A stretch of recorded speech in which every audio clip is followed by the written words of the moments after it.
মধ্যে ছিল না, কিন্তু এই অবিশ্বাস্য জিনিস আমাদেরকে হঠাৎ করে গ্রহণ করতে হয়েছে। মাইলস্টোন স্কুল এন্ড কলেজের যে দুর্ঘটনা, প্রশিক্ষণ বিমান বিধ্বস্ত হয়ে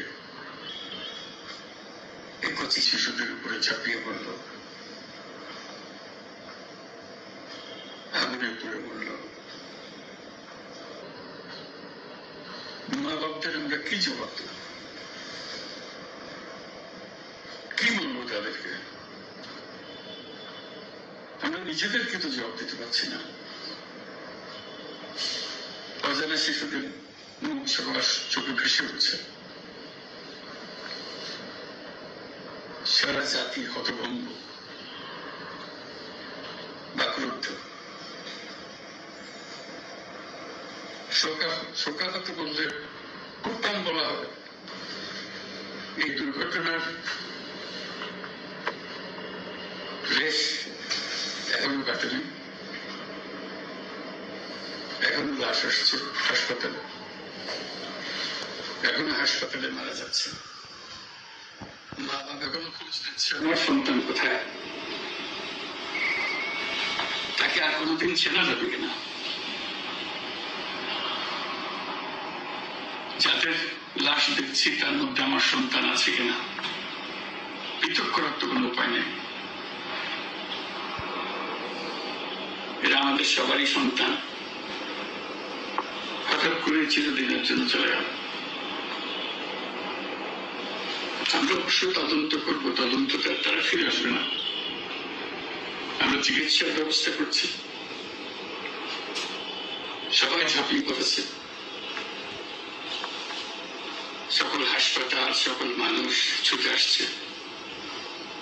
আমরা সবার কাছে অনুরোধ করছি, হাসপাতালে বের করবেন না, কারণ যারা আহত তাদের জন্য এটা ভালো না। তারা তাদের শরীরে রোগ প্রতিরোধের শক্তি নেই। আমরা ঘিরে থাকলে আমাদের শরীর থেকে কি রোগ তাদের মধ্যে ছড়িয়ে পড়বে তা বলা মুশকিল। কাজে দূরে থেকে দোয়া করেন সবাই। আমরা বাবা মা আত্মীয় স্বজন সবার কাছে আমাদের সহানুভূতি জানাচ্ছি। বাংলাদেশের যত সন্তান আছে সবাই আপনাদের সন্তান। আমরা নিজেদের মনকে সান্ত্বনা দেওয়ার চেষ্টা করুন। আমরা সবাই নিজেদের মনে সান্ত্বনা দিচ্ছি, কিন্তু আপনাদের সান্ত্বনা বিরাট ব্যাপার। আপনাদের সঙ্গে, আমরা সবাই আপনাদের সঙ্গে আছি, জাতির সমস্ত লোক আপনাদের সঙ্গে আছে। আমরা তাদের জন্য শোক দিবস ঘোষণা করেছি। আগামীকাল শোক দিবস, আমরা সবাই মিলে তাদের কথা স্মরণ করবো, তাদের আত্মার শান্তি কামনা করবো। আজকে থেকে সবাই তাদের আত্মার জন্য, তাদের রোগের জন্য মাগফিরাত কামনা করবো। আল্লাহ আপনাদেরকে শান্তি দিন। আমাদের জাতির সবাইকে, যারা এই দুর্ঘটনায় বিধ্বস্ত,